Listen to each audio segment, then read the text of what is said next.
Hello students, hope you are enjoying COVID-19 holiday. Without the result of 5th semester, you are supposed to study the portion of 6th semester. Myself will be teaching for your semester Unit 3 of Paper 1. So Unit 3 of Paper 1 mainly consists of nuclear physics. So first chapter of nuclear physics is alpha decay.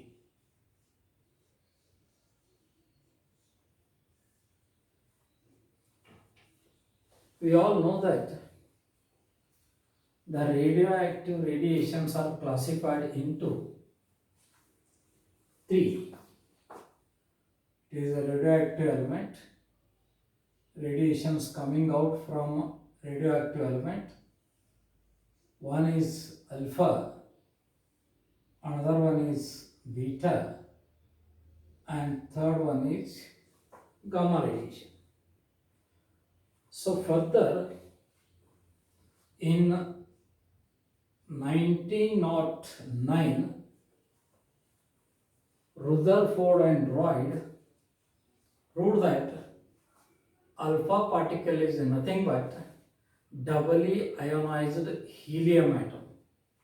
That means this alpha particle is doubly ionized helium atom.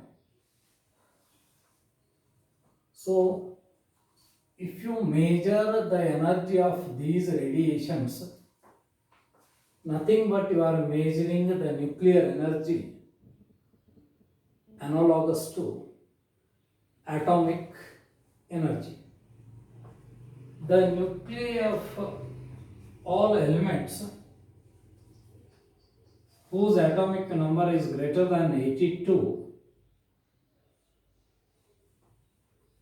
are radioactive element. That means whose atomic number is greater than 82, they all emits this alpha, beta and gamma by disintegration process. The nuclei of the radioactive element disintegrates emitting alpha, beta or gamma. This process, you know that it is a radioactivity. Then the transformation equation for this process is, if you consider X is the parent nucleus, which is a radioactive element having atomic number Z, mass number is A. If this radioactive element emits alpha particle, then it changes into another element whose mass number is decreases by 2. Atomic number decreases by 2 and mass number decreases by 4, emitting alpha particle. The spontaneous emission of alpha particle by the disintegration of radioactive element is called as alpha decay. The process of spontaneous emission of alpha rays from the radioactive element is called as alpha decay. Then you know that for an alpha particle to escape from the nucleus, it needs certain amount of energy.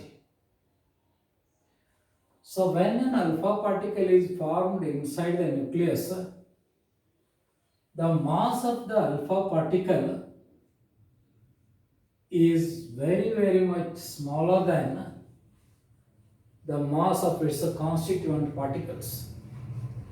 This difference in the mass is released as energy Therefore, the alpha particles comes out from the nucleus. Then the total energy released during this disintegration process or during this decay process is called disintegration energy.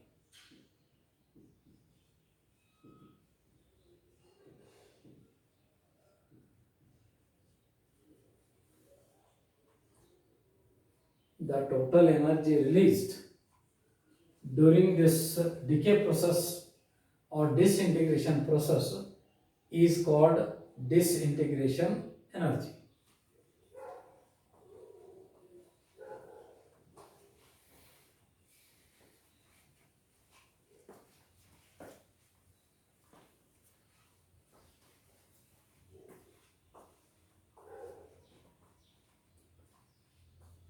See, during this process, the total number of nucleons holds good, remains constant, total charge remains constant, law of conservation of momentum holds good, law of conservation of energy also holds good. So, call this equation as 1. So, if you apply the law of conservation of energy, so the total energy on the left hand side should be equal to the total energy on the right hand side. You know that energy is given by mc square. So it is mx c square. Mx is mass of the parent nucleus, that is equal to my c square plus m alpha c square. Certain amount of energy is released, that is disintegration energy. Call this equation as 2. And from this equation, your Q is mx plus my plus minus my minus m alpha c square. Call this equation as 3. You know that I have told here the law of conservation of momentum holds good. See here, the momentum before the process is equal to the momentum after the process. So, before emitting the alpha particle, this parent nucleus was at rest. Then what is its momentum? Its momentum is 0. Therefore, the momentum of the product should also be the 0. But we know that alpha particle is coming out with certain kinetic energy. For this, the residual nucleus recoils. It also have got certain energy, because to make the momentum on both the sides 0. Therefore, your equation 2 can be written as your mx c square my c square plus m alpha c square. Alpha particle has got kinetic energy k e alpha, and the residual nucleus, this has also got certain energy. This is k e r. Call this equation as 4. K e alpha is kinetic energy of the alpha particle. K e r is the kinetic energy of this daughter nucleus. Therefore, from this equation 2 and 4, I can write the disintegration energy Q is equal to, this is K E alpha plus K E R. What is this kinetic energy? Kinetic energy is given by half m alpha v alpha square plus this is half m r v r square. Call this equation as 5. So here Vr is the velocity of the residual nucleus, V alpha is the velocity of alpha particle.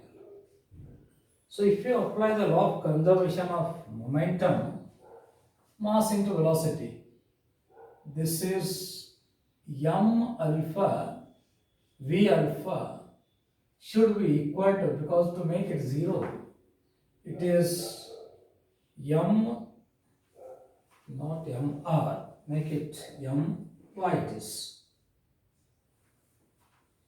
This is my vr. From this your v alpha is equal to my vr upon m alpha. So substitute now, sorry, this is right for vr. This is vr is equal to m alpha v alpha upon my. Then therefore this Q is equal to, disintegration energy Q is equal to half m alpha v alpha plus half my vr square. It is m alpha square v alpha square upon my square. This my cancels. Or you take from this equation Q is equal to half m alpha v alpha outside. So this is m alpha v alpha square, it is v alpha square 1 plus half m alpha v alpha square. This is what is remaining here, m alpha divided by my. Or this is your Q is equal to, it is nothing but K E alpha, means kinetic energy of the alpha particle, into my plus m alpha upon my. We know that mass of these particles is approximately equal to their mass numbers. So my, when an alpha particle is emitted, its mass number decreases by 4 and atomic number decreases by 2. Therefore, for my, I will put this as Q is equal to K E alpha into my is A minus 4, m alpha, mass of this alpha particle is 4 plus 4, divided by my, once again this is A minus 4. Or this is Q is equal to Ke alpha into, this cancels, A upon A minus 4. This is the expression for disintegration energy. Call this equation as 6. So they have measured the disintegration energy of all these radioactive elements. So it lies between minimum of 4 mega electron volt to maximum of 9 mega electron volt. So the disintegration energy of these radioactive elements, it is between 4 mega electron volts to 9 mega electron volts.